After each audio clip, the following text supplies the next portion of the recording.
आज हम एक ऐसी कहानी में उतरने वाले हैं जो हिंदुस्तान के दूर दराज के गांव की एक ऐसी सच्चाई दिखाती है जिसके बारे में अक्सर बात नहीं होती। ये उन करोड़ों औरतों की कहानी है जो समाज और इज्जत के नाम पर मतलब चुपचाप एक घुटन भरी जिंदगी जीती हैं। बिल्कुल। हमारे पास जो स्रोत है वो एक फिल्म की कहानी का बहुत ही गहरा विश्लेषण है।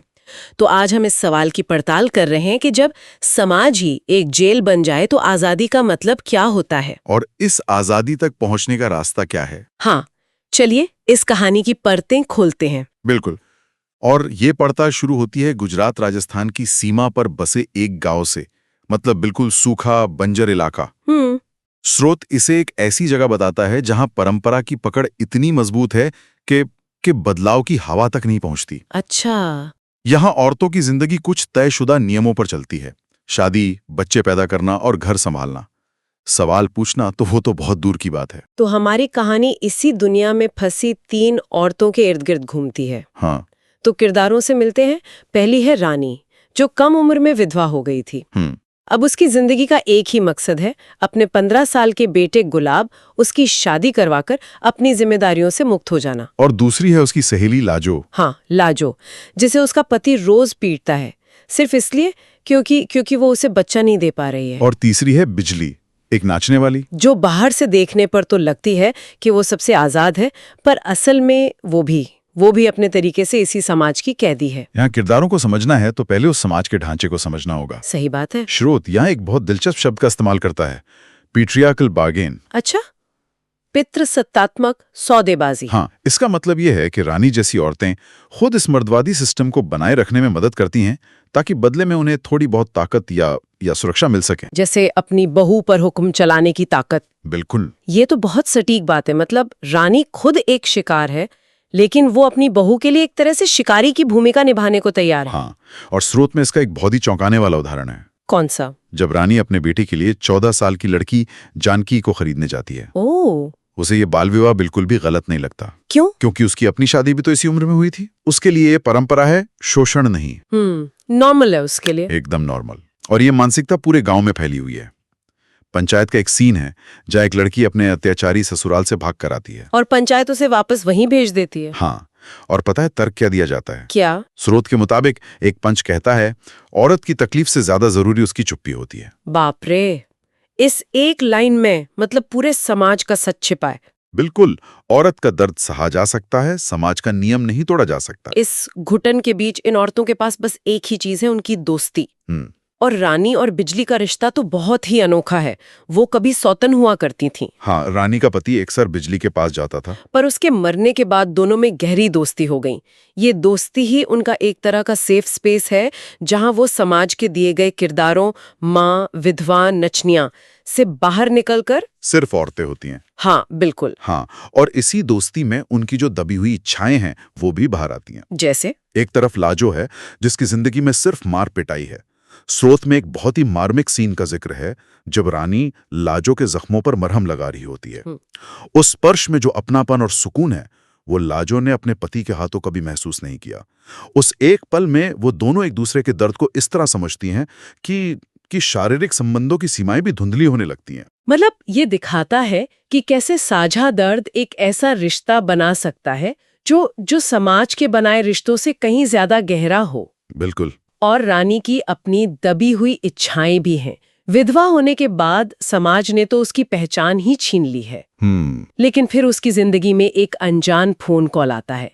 फोन करने वाला अश्लील बातें करता है, लेकिन सालों बाद कोई उसे एक औरत के रूप में देख रहा है, एक माँ या विधवा के रूप में नहीं। हाँ, ये कॉल उसे असहज करता है, पर कहीं ना कहीं उसे अपनी भूली हुई पहचान की याद भी दिलाता है। एक चिंगारी की तरह। हाँ, ये उसके अंदर एक चिंगारी की तरह है। और ये चिंगारी बहुत जरूरी है क्योंकि इसी से बगावत की आग लगती है।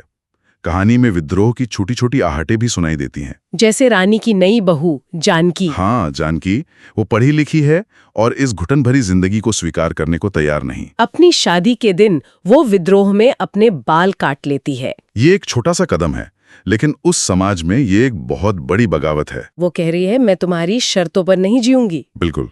लेकिन जब भी ऐसी कोई बगावत होती है तो समाज का जो मर्दवादी ढांचा है वो पूरी ताकत से उस पर हमला करता है। गांव में किशन और उसकी पढ़ी लिखी पत्नी नोवी वो औरतों को हैंडीक्राफ्ट का काम सिखाकर आत्मनिर्भर बनाने की कोशिश कर रहे हैं। उन्हें थोड़ा बहुत पढ़ना लिखना भी सिखा रहे हैं। हाँ, आर्थिक आजादी की तरफ एक छोटा सा कदम।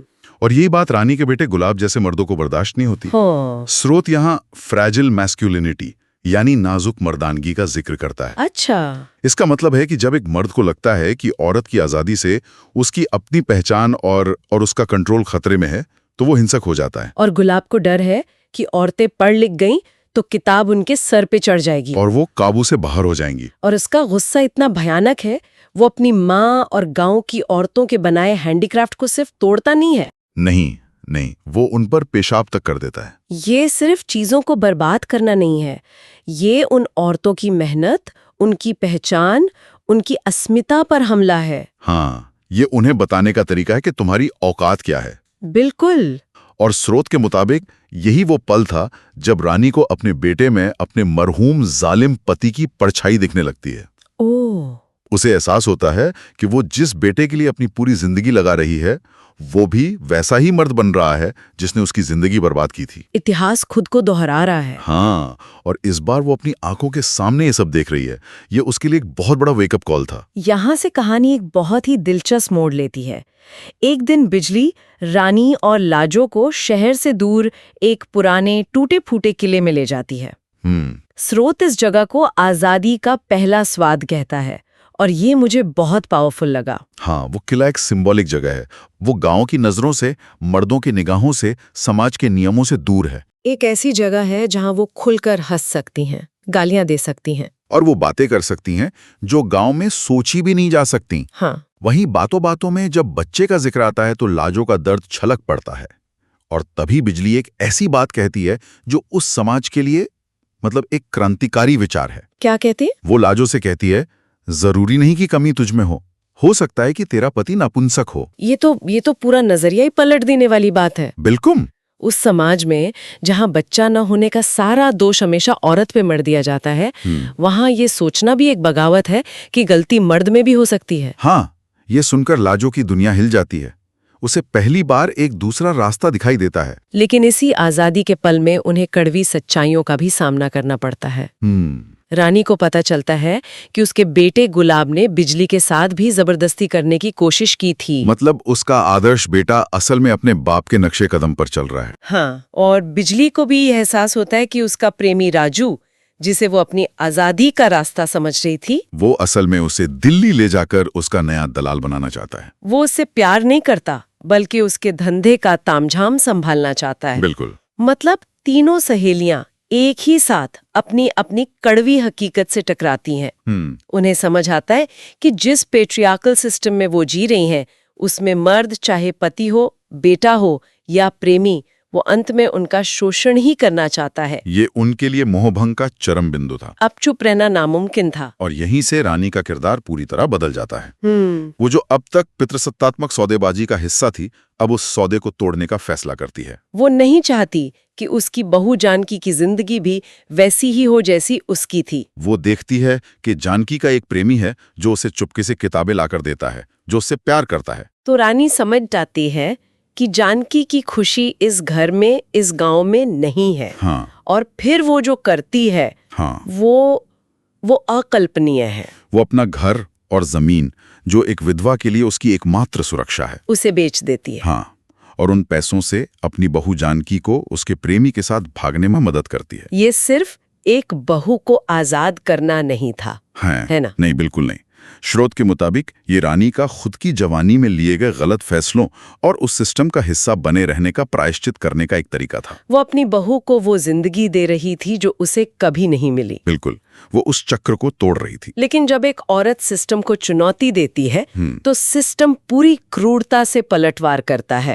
कहानी का अंत बहुत ही नाटकीय और दिल दहला देने वाला है। एक तरफ रानी अपनी बहू को आजाद करती है तो दूसरी तरफ लाजो को पता चलता है कि वो माँ बनने वाली है। लेकिन जब वो ये खबर अपने पति को देती है तो वो उसे बच्चलन कहकर मारता है, क्योंकि वो जानता है कि बच्चा उसका नहीं हो सकता। और उसी रात बिजली के साथ उसके कुछ ग्राहक मिलकर रेप करते हैं। मतलब एक ही रात में इन तीनों औरतों पर यह व्यवस्था अपने सबसे घिनौने रूप में हमला करती है। उन्हें ये एहसास दिलाया जाता है कि उनकी कोई हैसियत नहीं है। अब उनके लिए बर्दाश्त की हर हद पार हो चुकी थी। अब या तो मरना था या फिर लड़कर निकलना था। और वो लड़कर निकलने का फैसला करती हैं। लाजो और रानी बदहवास हालत में बिजली के पास पहुंचती हैं। बिजली उनकी हालत देखकर सब समझ जाती है। उसे पता है कि इस गांव में अब उनके लिए कुछ नहीं बचा। और फिर वो होता है जो किसी ने सोचा नहीं था। बिजली अपनी मोटरसाइकिल निकालती है और वो तीनों उस सड़े गले समाज को, उन जालिम मर्दों को और उस घुटन को पीछे छोड़कर भाग निकलती हैं। जैसा कि स्रोत में कहा गया है, बदलाव किसी योजना से नहीं, ऐसे ही आनन फानन में होता है। ये कोई सोची समझी क्रांति नहीं थी, ये बस जीने की एक आखिरी बेतहाशा कोशिश थी। तो ये कहानी थी चुपचाप सहने से लेकर अपनी आजादी की तरफ भाग निकलने की। एक ऐसे सफर की जहां मंजिल का पता नहीं है। हमें नहीं पता कि वो कहाँ जाएंगी, क्या करेंगी, लेकिन हमें ये जरूर पता है कि उनके पास उनका हुनर है, उनकी दोस्ती है और उनका हौसला है। और शायद एक नई दुनिया बसाने के लिए इतना ही काफी है। बिल्कुल। ये कहानी हमें एक बहुत ही गहरे और असहज करने वाले सवाल के साथ छोड़ जाती है। स्रोत के अंत में एक घटना का जिक्र है। जब लाजो का अत्याचारी पति घर में लगी आग में जल रहा होता है तो रानी और लाजो उसे बचाने की कोशिश नहीं करती, वो बस उसे जलता हुआ देखती रहती हैं। हाँ। और यहाँ सवाल ये उठता है कि क्या ये गलत था? सोचने वाली बात यह है कि जब कोई व्यवस्था, कोई इंसान लगातार आपका दमन करता है, आपको शारीरिक और मानसिक रूप से तोड़ता है, तो आत्मरक्षा की लड़ाई में नैतिकता की सीमाएं कहाँ से शुरू होती हैं और कहाँ पर खत्म? ये कहानी इसका जवाब नहीं देती है ना? नहीं, ये सवाल बस हमारे सोचने के लिए छोड़ देती है।